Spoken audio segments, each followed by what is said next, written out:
जब मैं छोटा था तब मुझे दो चीजों का डर हमेशा सताता रहता था। पहला ये कि मुझे लगता था कि अगर मैं अपने घर से ज्यादा दूर जाऊंगा तो कहीं मैं इतनी दूर ना पहुंच जाऊं जहां पर धरती खत्म हो जाए और मैं पृथ्वी से सीधा नीचे ही गिर जाऊं। और मेरा दूसरा डर था कि जब भी मैं किसी गहरे कुएं को देखता तो मुझे लगता कि कहीं मैं इसमें गिरकर पृथ्वी के नीचे वाली दुनिया में ना पहुंच जाऊं, क्योंकि मेरी दादी मुझे कहा करती थी कि धरती के नीचे एक नई दुनिया है जो कि हमारी दुनिया से बिल्कुल अलग है, और उस नई दुनिया का नाम मेरी दादी मुझे पाताल लोक बताती थी। खैर, जब मैं बड़ा हुआ और मैंने साइंस को समझना शुरू किया तब मुझे पता चला कि धरती तो गोल है, मैं धरती से नीचे कैसे गिर सकता हूँ। और धरती अंदर से ठोस है जिसमें पृथ्वी की अलग अलग लेयर्स मौजूद हैं, जैसे कि क्रस्ट, मेंटल, आउटर कोर और इनर कोर। अब भला पृथ्वी के अंदर पाताल लोक कहाँ से आया?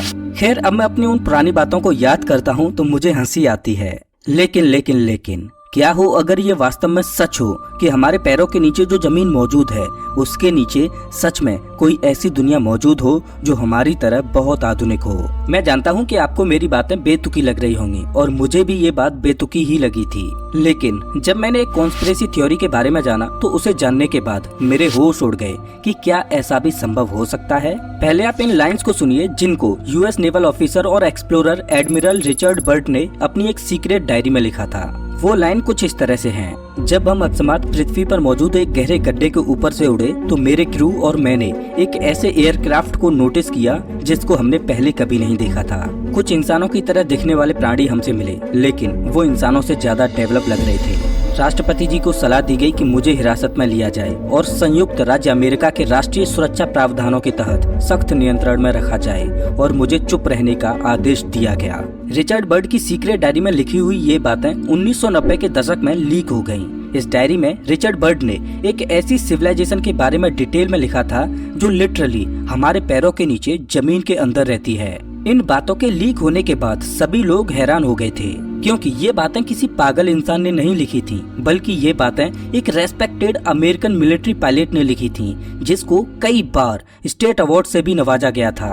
आपको बता दूं कि रिचर्ड बर्ट इकलौते ऐसे पायलट थे जिन्होंने पृथ्वी के नॉर्थ और साउथ पोल दोनों पर ही उड़ानें भरी थी। रिचर्ड बर्ट की डायरी लीक होने के बाद लोगों में कई सवाल उठने लगे कि एक पूरी सिविलाइजेशन आखिर जमीन के नीचे कैसे रह सकती है। क्या हमें रिचर्ड बर्ट की बातों पर विश्वास करना चाहिए? और सबसे इम्पोर्टेंट, आखिर पृथ्वी के नीचे कौन रहता है? नमस्कार दोस्तों, मैं हूं श्याम तोमर, स्वागत करता हूं आपका इस वीडियो में। रिचर्ड बर्ट ने दावा किया था कि वो जमीन के अंदर कुछ रहस्यमय लोगों से मिला था।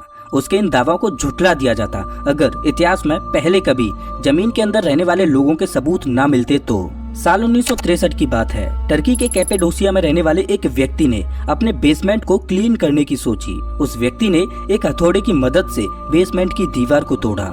दीवार को तोड़कर उसने जो देखा उसे देखकर वो हैरान हो गया, क्योंकि उसके सामने एक सुरंग का दरवाजा था। जब खोजकर्ता उस सुरंग के अंदर घुसे तो वो एक ऐसी जगह पर पहुंच गए जहां पर एक रहस्यमयी अंडरग्राउंड सिटी बसी हुई थी।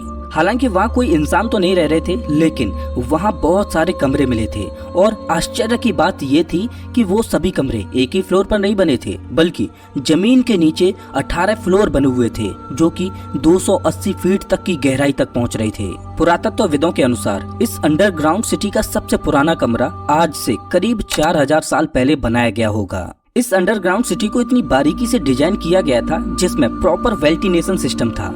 इसके अंदर कुएं भी बने थे जिनमें से पीने के लिए फ्रेश वाटर को निकाला जाता था। उस सिटी में हर वो सुविधा थी जिससे उसमें रह रहे लोग सालों तक बिना उस सिटी से बाहर निकले अपना जीवन यापन कर सकें। आज भी वैज्ञानिक परेशान हैं कि उन्होंने बिना किसी तकनीकी मदद के जमीन के अंदर इस तरह से कैसे खुदाई की होगी। ऐसा माना जाता है कि इस सिटी में रहना ज्यादा आरामदायक रहता होगा, क्योंकि जहाँ पर ये सिटी बनी हुई है वहाँ टेम्परेचर फ्लक्चुएशन ज्यादा होता है। गर्मियों के दिनों में यहाँ बहुत ज्यादा गर्मी पड़ती है और सर्दियों के दिनों में बहुत ज्यादा ठंडी। ऐसा माना जाता है कि इस अंडरग्राउंड सिटी में लोग इसलिए रहते होंगे क्योंकि उस समय में ये आम बात थी कि राजा लोग अपने साम्राज्य को बढ़ाने के लिए दूसरे राज्यों पर हमला किया करते थे। ऐसे में ये अंडरग्राउंड सिटी उनके लिए एक सुरक्षा कवच की तरह काम करती होगी। खोजकर्ताओं को इस अंडरग्राउंड सिटी की सुरंगों में बड़े बड़े गोल पत्थर भी मिले थे जिनसे सुरंग के दरवाजों को बंद किया जा सके और कोई भी बाहरी व्यक्ति उस सिटी के अंदर ना घुस सके। इस अंडरग्राउंड सिटी में सुरंग इस प्रकार से बनी हुई हैं कि कोई पहली बार इसमें घुसे तो वो एक भूल भुलैया में पड़ जाए और उसी में फंसकर भूख और प्यास से तड़प तड़प कर दम तोड़ दे। अभी तक वैज्ञानिक इस सिटी को महज 10% ही एक्सप्लोर कर पाए हैं। इस सिटी का नाम डेरिन कुयू है। अगर आप कभी टर्की जाओ तो इस अंडरग्राउंड सिटी को जरूर विजिट करना। लेकिन क्या हो अगर मैं आपसे कहूँ कि डेरिन कुयू अंडरग्राउंड सिटी तो कुछ भी नहीं है मिस्र के तहखानों के सामने। 1970 के दौर में खोजकर्ताओं ने ग्रेट पिरामिड ऑफ गीजा के आसपास अंडरग्राउंड कॉम्प्लेक्स डिस्कवर किए। साल 1994 में इजिप्शियन अथॉरिटीज ने ये कंफर्म किया कि ग्रेट पिरामिड के पास ये स्टैचू जैसा आकार मौजूद है। इसके नीचे अंडरग्राउंड तहखाने मौजूद हैं। वैसे ये स्टैचू ही अपने आप में एक रहस्यमयी चीज है।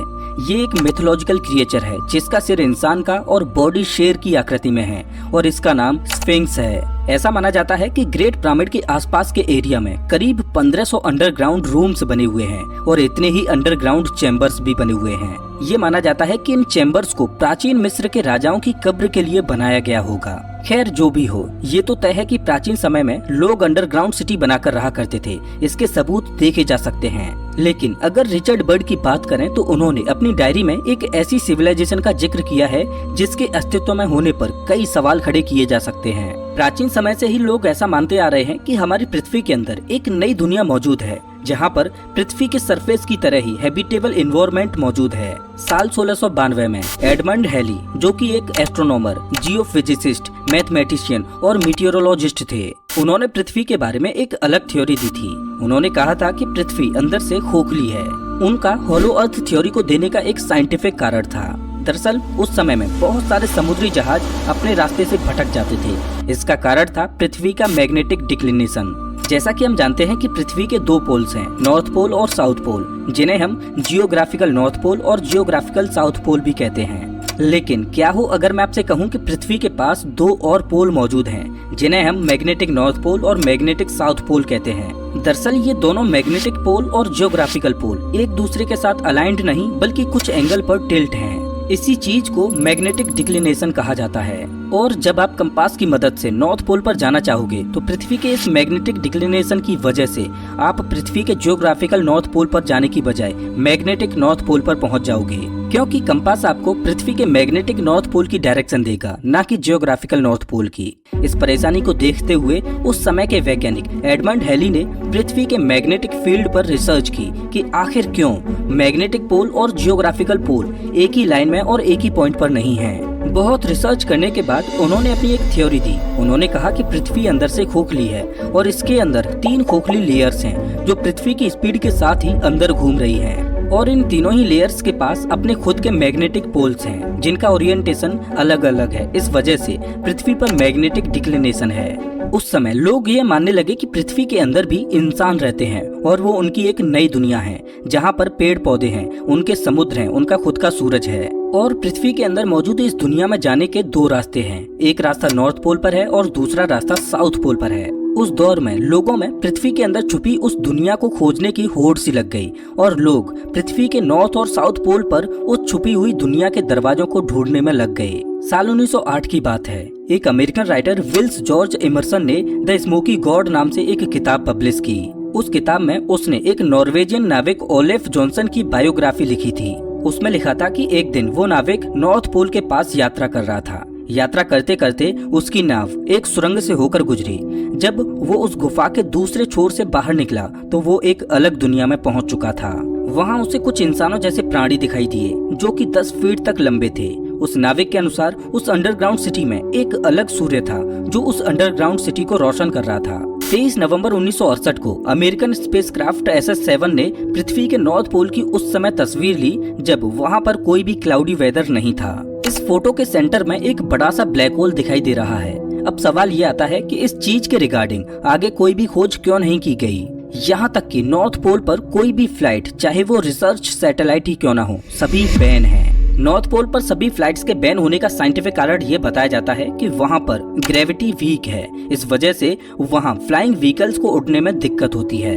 अब यहाँ पर 2 सवाल आते हैं कि क्या सरकार वहाँ के रहस्यों को छुपा रही है या फिर वहाँ की कमजोर ग्रेविटी ही वहाँ उड़ान न भरने का मुख्य कारण है। चलिए अब एडमिरल रिचर्ड बर्ड की सीक्रेट डायरी में लिखी हुई उन बातों को जानते हैं। डायरी में 19 फरवरी 1947 की एक एंट्री है जिसमें लिखा था कि वो सुबह जल्दी जगा और नॉर्थ पोल पर होने वाली अगली रिसर्च फ्लाइट की तैयारी करने लगा। रिचर्ड बर्ट ने जब प्लेन को टेक ऑफ किया तो उसने नोटिस किया कि प्लेन के इंजन से कुछ ऑयल लीक हो रहा है। थोड़ी देर बाद जहाज में टर्बुलेंस होने लगा और रिचर्ड बर्ट उसे कंट्रोल करने की कोशिश करने लगा। जहाज नीचे गिरने की बजाय एक गुफा से होकर गुजरा। जैसे ही वो गुफा खत्म हुई तो रिचर्ड बर्ट और उसके क्रू ने एक अलग तरह की पर्वत श्रृंखलाएं देखी जो कि उन्होंने पहले नॉर्थ पोल पर उड़ान भरते हुए कभी नहीं देखी थी। और सबसे आश्चर्य की बात ये थी कि उस पर्वत श्रृंखलाओं के पीछे हरे भरे जंगल मौजूद थे। वहाँ की सभी चीजें एक अलग तरह के प्रकाश से जगमगा रही थीं। जहाज के रेडियो और नेविगेशनल इंस्ट्रूमेंट्स ने काम करना बंद कर दिया। रिचर्ड बर्ट ने आगे लिखा कि वहाँ कुछ अलग तरह के जानवर थे। थोड़ी देर बाद उन्हें अपनी ओर आता हुआ एक अजीब सा एयरक्राफ्ट दिखा जिसमें से कुछ इंसानों जैसे प्राणी बाहर निकले। उनकी फेयर स्किन थी, बाल सफेद थे, वो लंबे थे और उन्होंने सफेद रंग के ही कपड़े पहने थे। उन्होंने अपनी भाषा में समझाते हुए कहा कि वो पृथ्वी के अंदर हैं और ये उनका शहर अगरथा है। उस अगरथा सिटी के घर क्रिस्टल्स के बने थे जिससे पूरा का पूरा शहर चमक रहा था। अपनी डायरी में रिचर्ड बर्ट ने लिखा कि वो शब्दों में उस शहर के नज़ारे को एक्सप्लेन नहीं कर पा रहे थे, लेकिन वो एक बात से श्योर थे कि वो एक ऐसी सिविलाइजेशन से मिले हैं जो कि साइंस और टेक्नोलॉजी में बहुत ही उन्नत है। अगरथा वासियों ने बताया कि वो इंसानों के साथ संपर्क बनाने से बचते हैं और वो इंसानों के युद्धों में हस्तक्षेप नहीं करना चाहते। उन्होंने आगे बताया कि इंसानों ने एटॉमिक पावर को इस्तेमाल करना सीख लिया है जो कि इंसानों के लिए नहीं बनी है। जब हिरोशिमा और नागासाकी पर एटॉमिक बॉम्ब्स छोड़े गए थे तब इंसानों के बुरे इरादों को जानने के लिए अगर्थियन अपने स्पेसक्राफ्ट को लेकर पृथ्वी के ऊपर गए थे। उन्होंने बताया कि 1945 के बाद उन्होंने इंसानों से संपर्क बनाने की भी कोशिश की थी, लेकिन इंसानों ने हमारे साथ शत्रुता वाला व्यवहार किया। अगरथा वासियों ने रिचर्ड बर्ट और उनके क्रू को पृथ्वी के सरफेस तक ऊपर पहुंचाया। उसके बाद रिचर्ड बर्ट ने जैसा देखा था उसे अपनी डायरी में लिख दिया। पायलट ने ये खबर ऑफिशियल्स को बताई और ऑफिशियल्स ने रिचर्ड बर्ट को चुप रहने के लिए कहा और किसी से भी इन बातों को शेयर न करने के लिए कहा।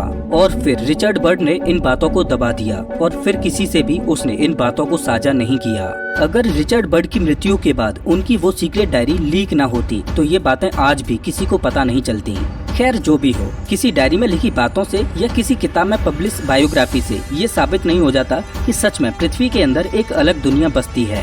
हॉलो अर्थ और अगरथा सिटी महज कॉन्स्पिरेसी हैं। आपको बता दूं कि कॉन्स्पिरेसी थ्योरी उन थ्योरीज को कहा जाता है जिनमें अपने आप को सच साबित करने के लिए तर्क तो होता है, लेकिन सत्यता का कोई प्रमाण यानी कोई ठोस सबूत नहीं होता। रिचर्ड बर्ट की डायरी में लिखी बातें और अगरथा सिटी कितनी सच है ये कोई नहीं जानता।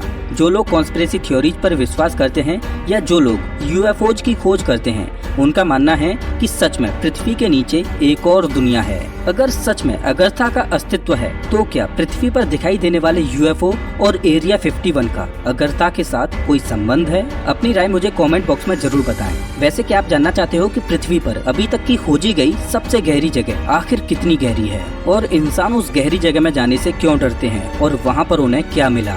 जानने के लिए इस राइट वाली वीडियो पर क्लिक करें।